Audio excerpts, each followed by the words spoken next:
I just tried to answer you that, Mark, and I've unplugged my PTT.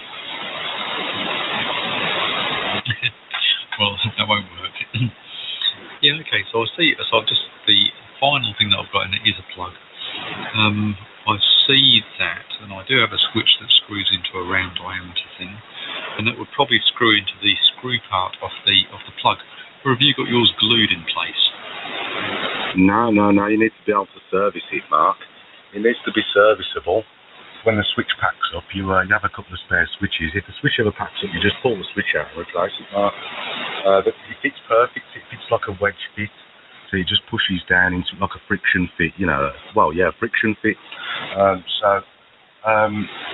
Yes. And what I was going to suggest as well, Mark, what I use is I use a little aluminium box, because obviously if you just plug that PTT into the tail on the 13-pin accessory, if you ever forget and walk off with your PTT in your hand, you'll rip the DIN plug straight out the back of the radio and destroy the socket on the back of the radio.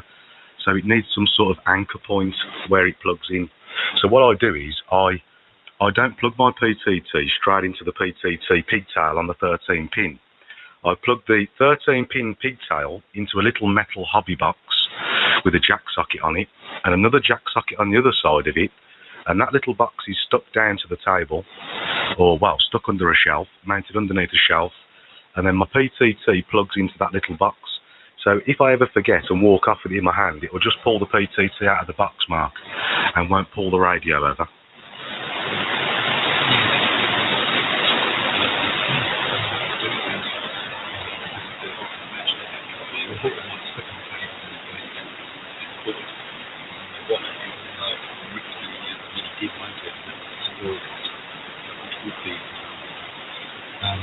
Actually, I've got some in these 3M Velcro hanging hook strips that you put it on either side and it sticks up and down. They're pretty good. They handle quite a bit of weight. That might just provide a reasonable amount of strain relief to do that. So yeah, and does the quality of the cable from a screening point of view on the PTT lead, does it make it wouldn't be as critical as the audio? I'm just wondering, because I've got a bit of cheap cable here, whether I might be able to use something like that, or does it need to be quite, and the cable I've got is cheap, but it's flexible. It doesn't need to be as robust as what you're suggesting. Yeah, well, I would probably say that the PTT line's not as critical as audio cable, but then again, Mark, that's probably wrong to say, because you're talking about a strong RF environment, aren't you? So really, anything that plugs into your transceiver is just as at risk as any other cable. Really, it's I mean, when say for example your audio leads aren't shielded sufficiently, you might get RF into your audio. But then, for example, if your PTT is not screened enough, you might get PTT issues. So all of those cables that plug into that transmitter are just as relevant. Really, they're all acting as little antennas to pick up RF and go straight back into the transmitter, because most of those cables will probably be grounded at some point and become common at some point. So. They're all acting like a little spider's web of antennas, Mark. That's the way I've always seen it and treated it anyway. So I've always tried to use screen cable for everything. So even the PTT, Mark, I suppose it depends how fussy you want to be with it, but I'd still look for a cable with a good shield on it. But finding a good cable, finding a flexible cable with 100% coverage shield is not easy. You might try 2, 3 or 4 different types before you find one that's decent, but it can be a bit of a pain, Mark. Or you could just type into Google Piranha Ultraflex guitar lead and see if you can find the exact stuff I've got, which is what I was going to do earlier for you, and see if I could find the link to some. They sell it in all the guitar shops. It's quite old though. I think I had a 10-foot piece. So I had enough to make 2 or 3 PTT loads. So I made my own, and I give the other bit away. And it's not 100% coverage. The shield's not 100%, but it's pretty good, So to try and find a really flexible cable with 100% shield is, unless you go really expensive, Mark, because obviously the lower end stuff, you know, the better the shield, the stiffer it becomes, doesn't it? So, yeah. Yeah, so you just got to do the best you can, really, and fingers crossed. Have you got any other unshielded leads, Mark? What about the actual lead? Is your radio mains operated, Mark, or is it 12 volt? No, it's 12 volt. So I've got a power lead that goes into it, and they're not shielded. But I've got quite big dirty ferrites all over them. Okay, yeah. Yeah, you can get RF in on the DC lead, but I wouldn't have thought I'd lock the radio into transmit. But then, well, again, you can't really say that, can you? Because RF can do whatever it wants to, Mark. There is no rule, is there, for RF, really? Yeah, I think I'd try a screen cable, regardless of the quality for now. It's going to be better than totally unscreened, isn't it? So I think if it was me, I think I'd chop that wire off, put a chop block on. It's not ideal, but just put a chop block on for now.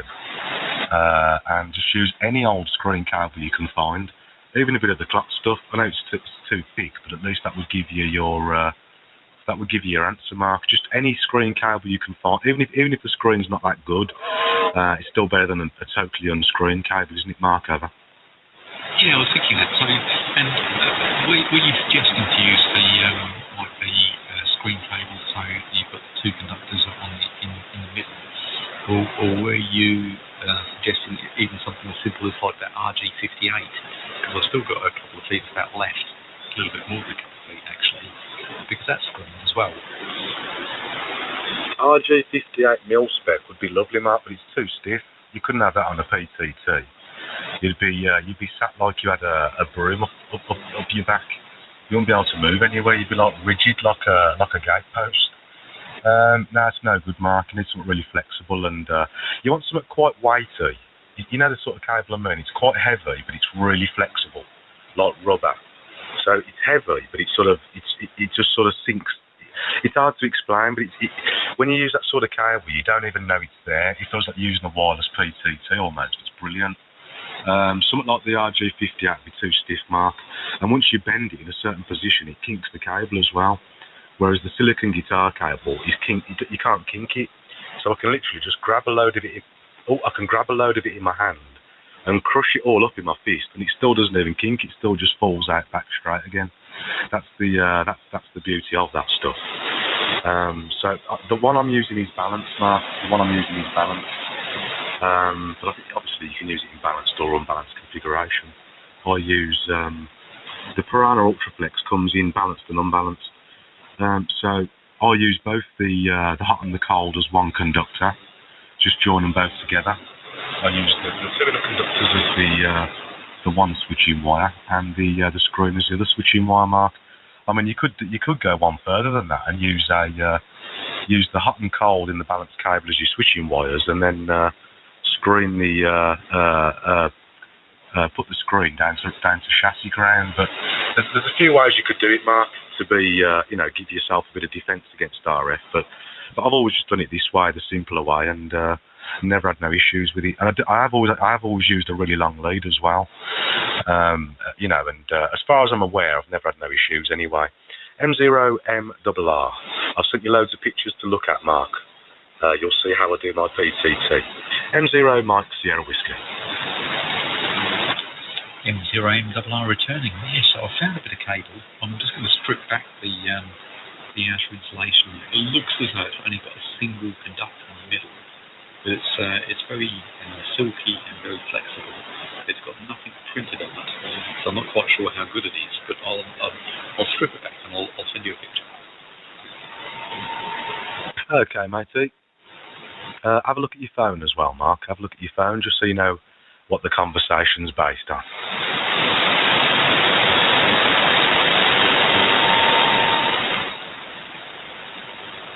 That's the official Voodoo headquarters PTT. We do it in a choice of colours, Mark. You can put an order in for one if you wish. I have plenty of stock of all the necessary components. Apart from the cable, I'd have to find some of that. You could just put an order in for one if you want, Mark. They're coming at £1 million each, plus the VAT.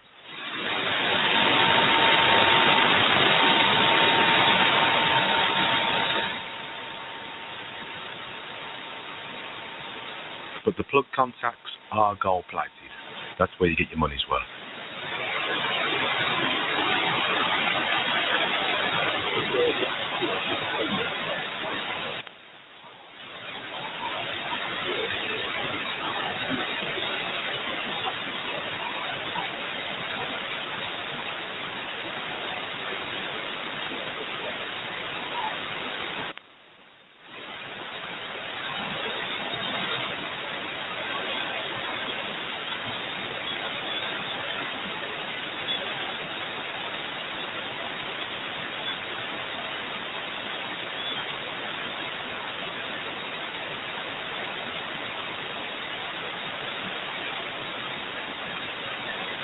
It's all about the black and gold Nutrix. On everything. Everything.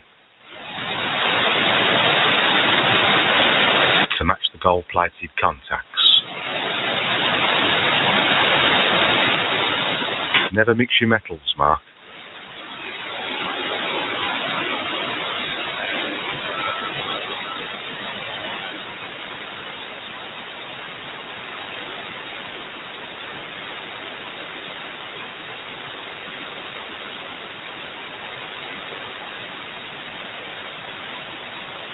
Well, strip back this bit of clear. It's very interesting. So it's got like a black outer. Like I look at a braid of it. Single braid with a single core white, white.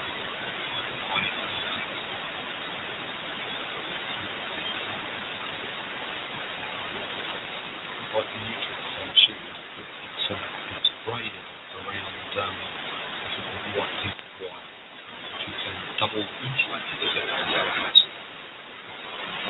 Yeah, that's known as individually screened, Mark. That's known as individually screened.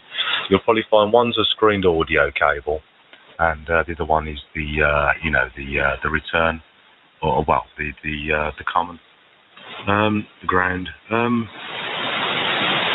Yeah, as long as it's screened, Mark, as long as it's screened, I think that'll be better than using any cable that's not screened.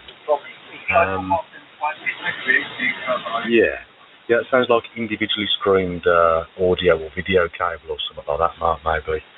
But yeah, as I say, for a test, anything's better than not using screened. Yeah. Have you looked at those pictures, Mark?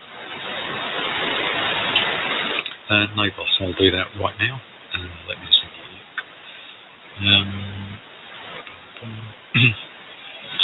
Right, photos. 6 photos you've sent me. A right angle connector. Yes, I see. Oh yeah, so I see a little so right angle connector goes into a little box that you've got there. That's quite good. I like that idea. That's neat. Okay, and that's the.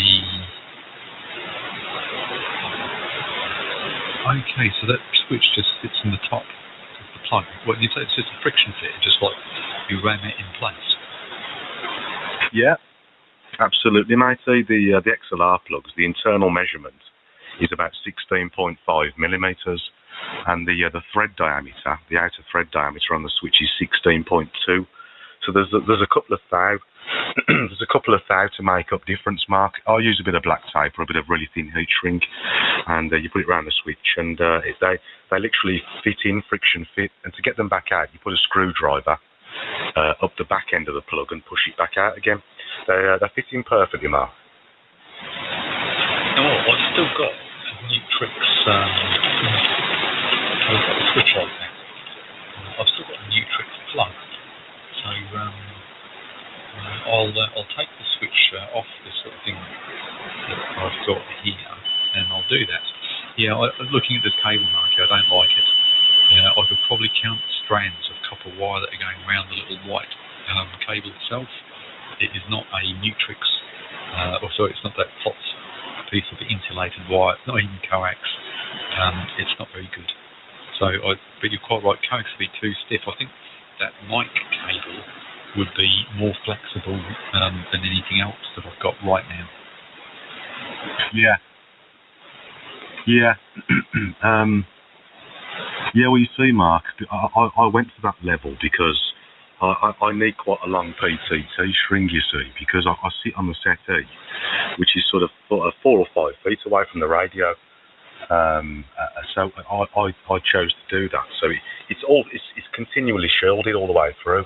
I use a metal-bodied 13-pin DIN on the back of the radio just for the PTT, because I don't feed my audio into the 13-pin. I feed it into a jack socket as part of the mods, Mark. So I only use my 13-pin accessory just for the PTT connection.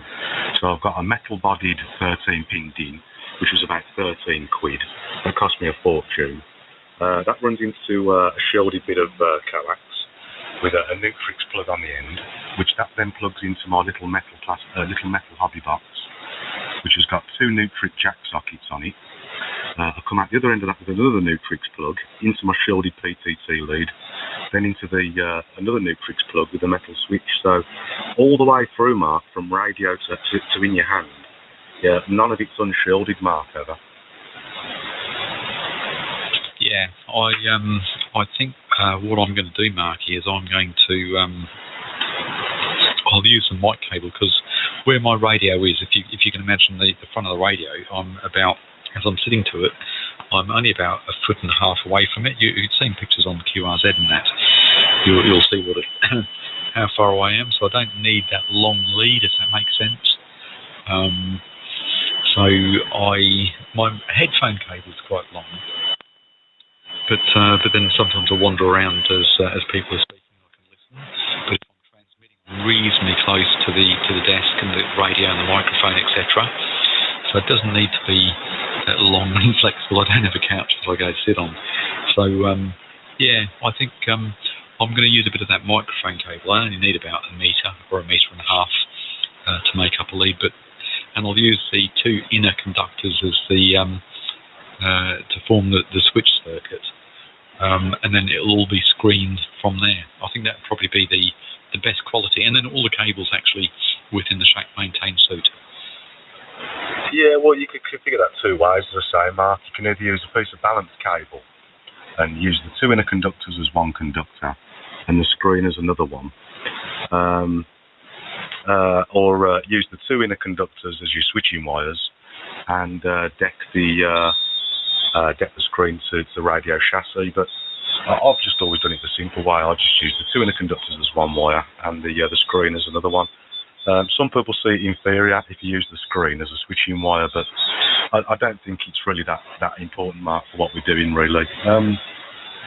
Yeah, so you just got to come up with a method that works, really, haven't you? So, yes. But my PTT altogether, Mark, so obviously I've got 2 leads. I've got one lead that goes from the radio into the PTT box, and another one that comes from the PTT box to the PTT switch. So I've got 2 cables. The first cable is about 2 foot long from the radio, and then the actual PTT lead is about 6 foot long. So my PTT line altogether is about 8 foot long, Mark. That was why I chose to use all really nice components. So it's all shielded throughout and all metal. Everything's metal. So there's no exposed switching wires as such. So yeah, you've always got to think that way, mate. You've got to be one step ahead when it comes to the old, when it comes to the flying voltage.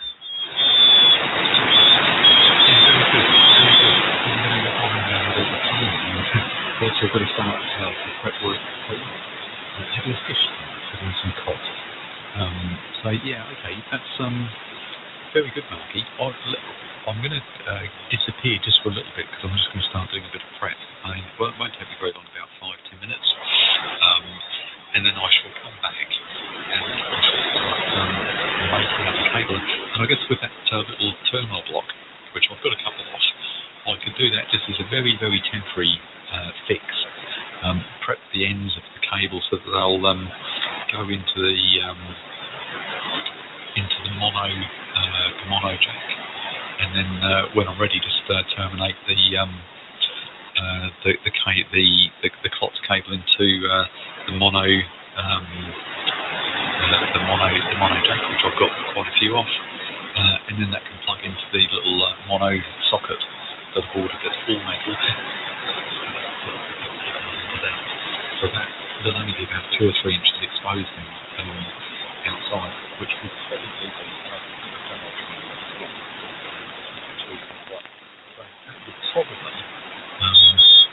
cross that T and dot that I back to you. Yes, cross that T and dot that I.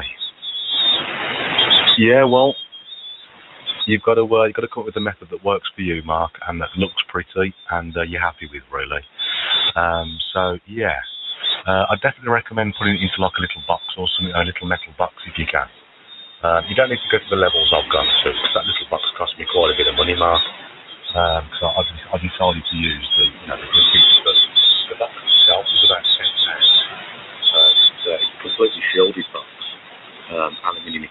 extruded aluminium box, completely shielded, and I've used 4 Nutric panel mount jack sockets, and they're about £4 each, Mark. So that box cost me, just to make that little switch box, PTT box cost me, I think it was almost about £30. It was quite expensive, Mark. But I mean, you can do it a lot cheaper than that. You can get a little metal hobby box for about £2.99, and just use some random metal jack sockets, some Switchcraft ones or something. They're about £2 each. So you could make one for about £8. It's only because I use I just wanted it to be all Nutric so all the plugs would be a real nice fit, and all Nutrix plugs and sockets. I love that, Mark. They all snap into place like, I like that. It's good. I have dreams about that stuff, Mark.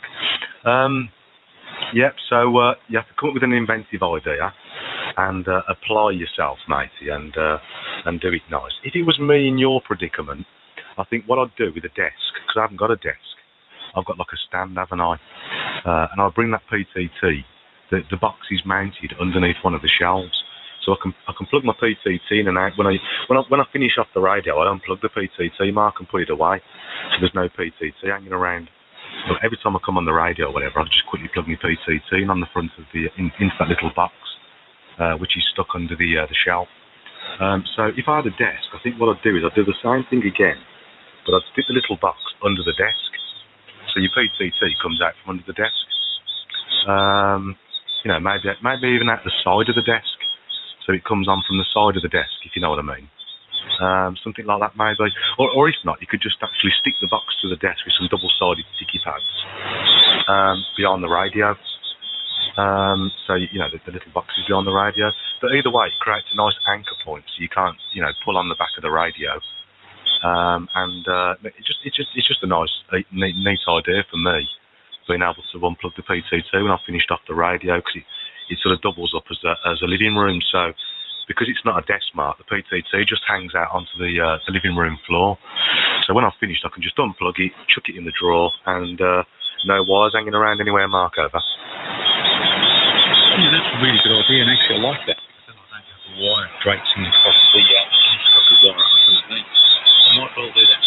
Give me one second. Okay, matey. As long as you want, mate. I'll go back to monitoring. M0 and Mike Sierra Whiskey.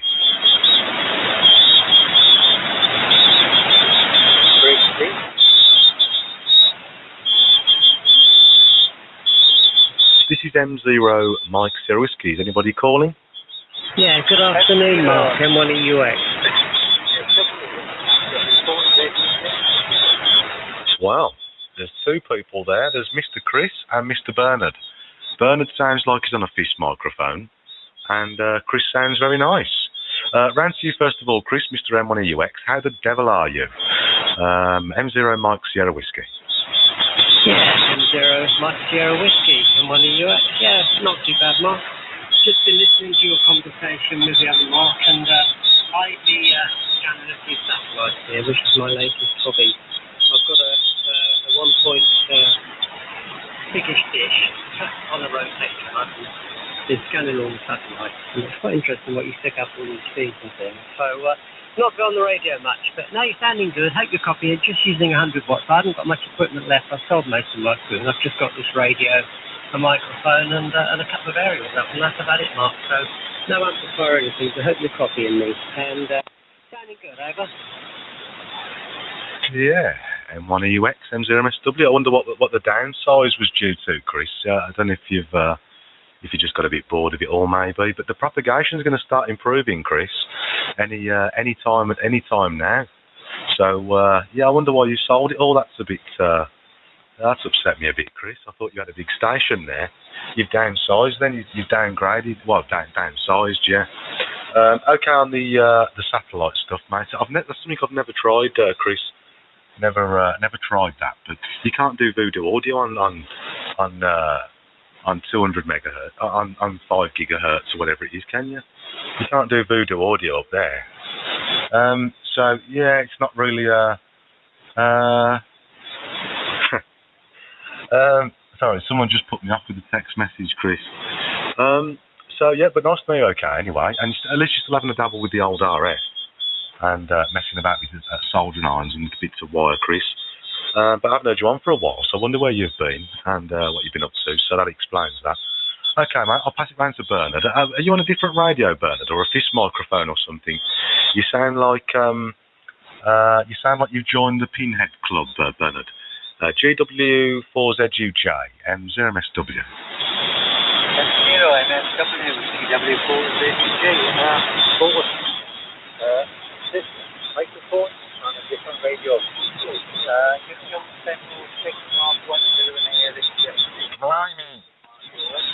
Okay, Bernie. It sounds very, very thin, mate. Very thin, and wow, what a difference. That's amazing. Yeah, it's like we've lost 95% of Bernard. He's not the man he used to be, Bernard. Yeah, well, got to give these things a little bit of a wind up. The next one I'll be playing is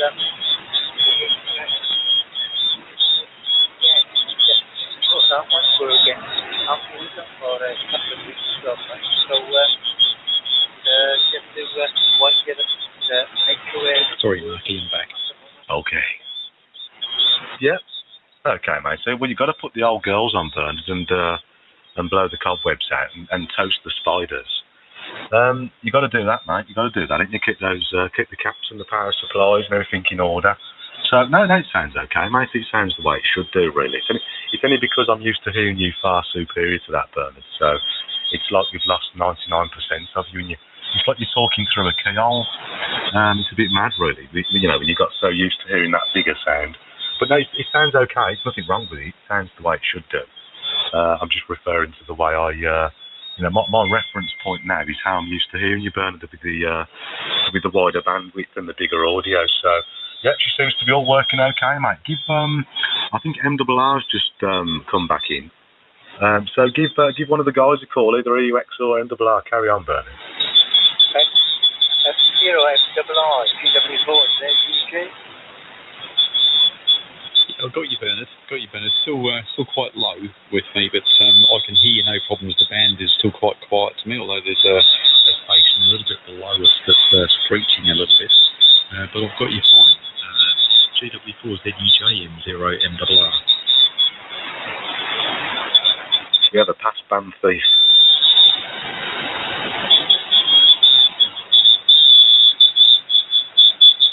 A pass band hijacker. That's better. Yes, he's come right. Just I don't know. I haven't even tuned to find out who it is, but he's like, that is a really, really good idea, Marky. I like that idea of the box. I'm going to start prepping some cable. I'll do something temporarily, but I think from that little socket that comes out the back of the radio, it'll be very easy for me to make up different leads. And I like the idea of a little box or device underneath the desk that I can plug the PTT into, and then that way I'm not going to have cables traipsing all around over the top of the desk. I like that. It's a really good idea. Yep. And if you've got any little cable tie harnesses, the little sticky back ones, which is what I use, You can put a couple of those under the desk to suspend the cable nice and tight up to the underside of the desk, so it's not hanging around everywhere. I use those for those sort of applications, Mark. I just bought a new bag actually of 100 off Amazon with zip ties. $5.99. What a deal! An Amazon choice deal actually, Mark. I can send you a link to those if you want. Mark, hang on a minute, mate. I'm supposed to be giving you ideas here. I'm pouring out my heart to you at everything I've done on my station, and you're copying everything now, Mark. So, no, I don't understand what's going on here, Mark. You've even got the same name. Well, no, I haven't copied everything. I've been copying Tony as well. So between you and Tony and Neil. So I'm going to be your triangular lover child. Yeah, yeah. Well, I never thought of looking at it like that, Mark. That would be a very strange arrangement, wouldn't it? Me, Nell and Tone all in the same bed. That's not one I can really visualise, Mark. Although I could probably imagine which way it would go. Yeah, so, no, I'm only joking, mate. I'm only joking, of course. Very, very good, mate. Any ideas that you like? I mean, that's the way I've learned, Mark. I picked up things off people and I thought, oh, that's a good idea. That's how it works, Mark. That's what it's all about, mate.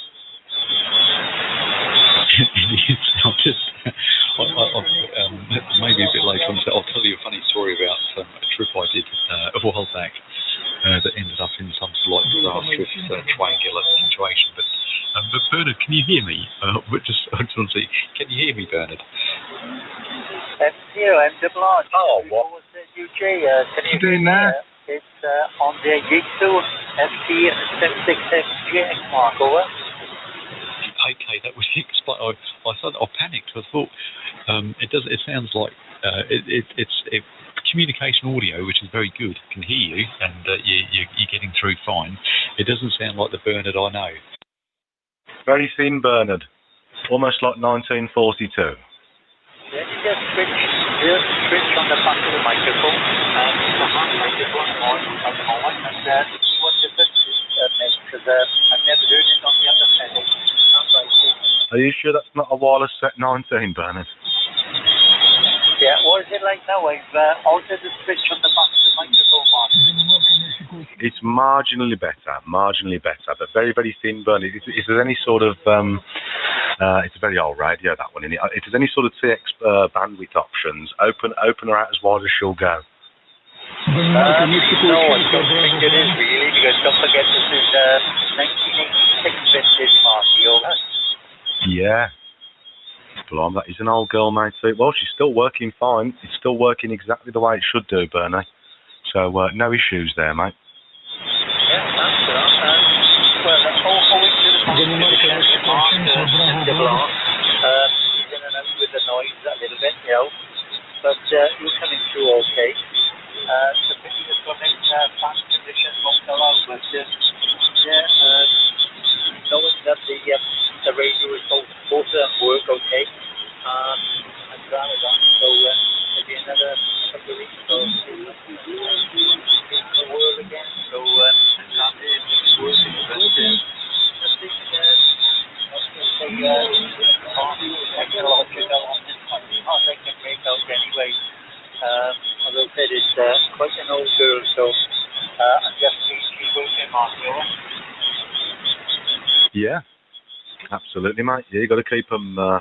You got to keep them in order, haven't you, Bernard? Because obviously those cats in there are very old now. So, I mean, electrolytics aren't even the lifespan's not that long, is it? Really, it's not, you know.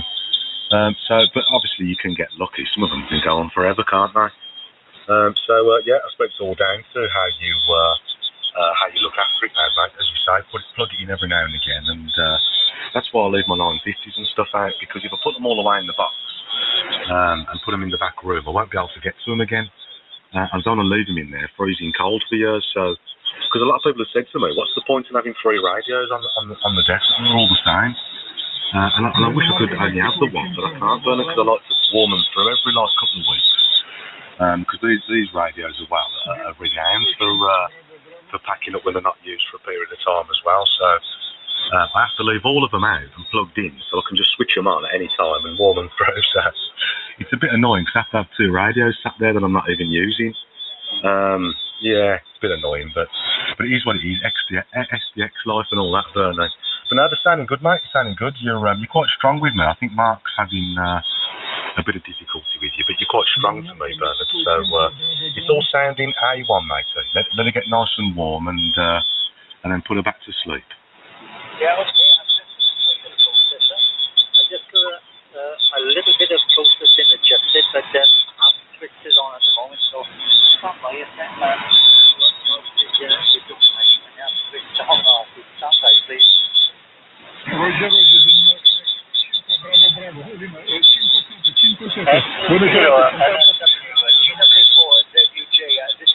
Processor on, Marty, over? No, it's just made it go a bit distorted, Bernie. It was much better with it off. Yeah, it's off. No, yeah, I thought it was. I just wanted to see my that it's better off than on. Yeah, no, definitely clean. It's really clean, actually. It's very narrow. It's very narrow. You're going from somewhere about 200, 250 or something up to, the top end, but it's very, very narrow. You've got no lows at all. But it is very, very clean, Bernie. It is very clean, so that's quite nice for an old radio, to be honest. Yeah, thanks for that, Mark. Sorry, Mark, to keep you out. But you're having difficulty with you. But anyway, thanks for the comment, Mark. As I say, just like to keep them ticking over now and again. The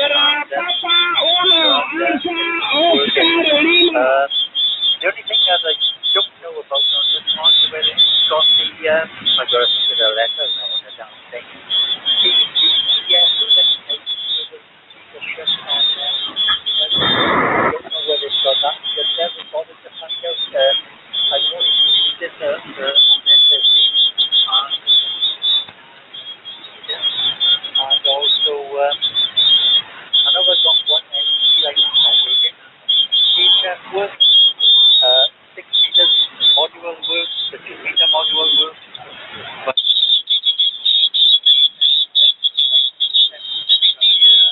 so I'm not too bothered, but I did see one go on say, I'm going to say last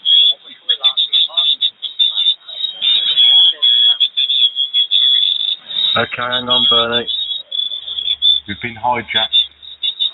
You need to get an amplifier, Bernie. You really need to get an amplifier, matey. We've been, I thought we'd been hijacked then, matey. Somebody came all over the top of you, Bernie. So, that sounds a bit, we've been hijacked, I think. So, no, it's working okay, matey. It's working very, very well.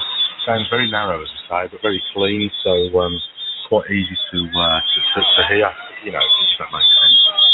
Easy to decipher. Round to you, Mark. Yeah, M0MRR returning. Yeah, Bernie, I can hear everything you're saying. So it's good that you're going through radios. The only other radio I've got here, I've got an ICOM 7000, but I tend to only use it from a receive perspective, or to go into the 2 meters or 77s repeaters sometimes. Not very often, but sometimes. So that's what I'm using here. But I can hear you very well. And interestingly enough, I've not got any of the issues that I have had since I'm not using the amplifier. So I'm sure it is amplifier related. Nor has my hand felt funny. So that's good. So I'm currently removing a